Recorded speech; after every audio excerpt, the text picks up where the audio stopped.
अस्सलाम वालेकुम प्यारे भाइयों। आज हम बात करने वाले हैं एक ऐसे दिन की जो पूरे हफ्ते में सबसे अफजल माना गया है, जुमे का दिन। क्या आप जानते हैं इस दिन का मकाम क्या है?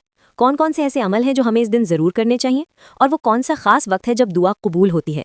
आज की इस वीडियो में हम हदीस की रोशनी में जानेंगे जुमे की अहमियत और वो बेहतरीन अमल जो हमारी ज़िंदगी को बेहतर बना सकते हैं। तो वीडियो को आखिर तक देखिए, शुरू करते हैं। अगर आपको ये वीडियो पसंद आए तो लाइक ज़रूर करें, अपने दोस्तों और घर वालों के साथ शेयर करें और हमारे चैनल रोशनी का सफ़र को सब्सक्राइब करना बिल्कुल ना भूलें।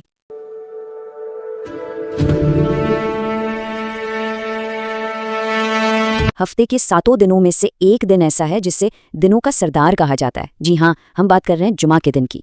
आइए आज इसकी फजीलत और गहराई को समझने की कोशिश करते हैं। तो चलिए सीधा पॉइंट पर आते हैं। आखिर इस्लाम में हफ्ते का सबसे अफजल, सबसे बेहतरीन दिन है कौन सा? आज हम क्या क्या कवर करने वाले हैं?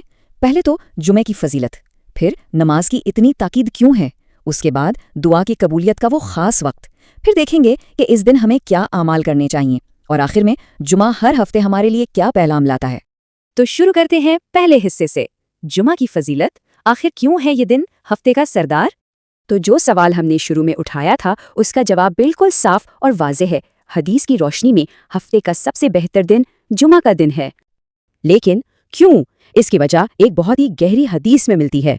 देखें, इस हदीस के मुताबिक ये दिन इंसानियत के आगाज और अंजाम दोनों से जुड़ा हुआ है। सोचकर देखें कितनी बड़ी बात है। हजरत आदम अलैहिस्सलाम की पैदाइश इसी दिन हुई और क़यामत भी इसी दिन कायम होगी, यानी शुरुआत भी जुमा और इख्तिताम भी जुमा।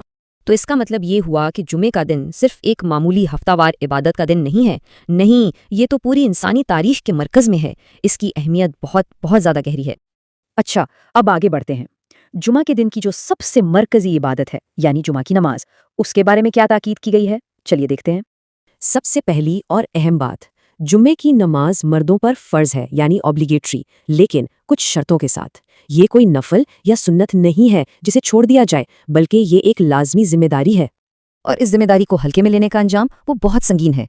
हदीस में एक सख्त तंबीह आई है। उसका मफहूम ये है कि जो लोग बिला वजह, बिना किसी मजबूरी के जुमे की नमाज छोड़ देते हैं, उनके दिलों पर मोहर लग सकती है। ये एक बहुत बहुत गहरी बात है और इस नमाज की अहमियत को बिल्कुल वाज़े कर देती है। चलिए अब जुमा के दिन की एक और बहुत ही खास बात करते हैं। एक ऐसा रूहानी मौका जो सिर्फ और सिर्फ उसी दिन मिलता है, और वो है दुआ की कबूलियत का लम्हा।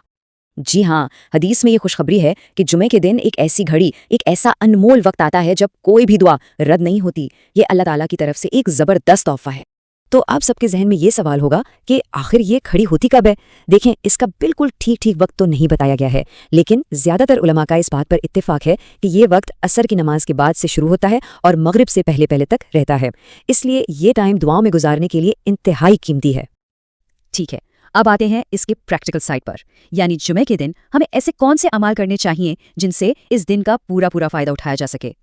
तो क्या करना चाहिए? सुनिए, हदीस में कुछ खास आदाब बताए गए हैं, जैसे कि गुस्ल करना, साफ सुथरे कपड़े पहनना, खुशबू लगाना, मस्जिद थोड़ा जल्दी पहुंचना, फिर जब खुतबा हो तो उसे पूरे ध्यान से सुनना, कसरत से दुरूद शरीफ पढ़ना और सूरतुल कहफ की तिलावत करना।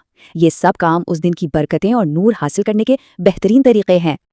और इन सब आमाल में से एक काम पर ख़ास तौर पर जोर दिया गया है, और वो है नबी अकरम सल्लल्लाहु अलैहि वसल्लम पर दुरूद भेजना। इसकी बहुत ज़्यादा ताकीद है और ये जुमा के दिन के सबसे अहम आमाल में से एक है। अच्छा, अब आते हैं अपने आखिरी नुक्ते पर, जो कि एक तरह से इस पूरी गुफ्तगू का निचोड़ है। सवाल ये है कि जुमा हर हफ्ते हमारे लिए, तो इसका असल पैगाम पता है क्या है? जुम्मा दरअसल एक वीकली स्पिरिचुअल रीसेट बटन की तरह है। एक मौका है अपने ईमान को रिचार्ज करने का, अपने गुनाहों से तौबा करने का और अल्लाह से उसकी रहमत मांगने का। सिर्फ अपने लिए नहीं, बल्कि सबके लिए।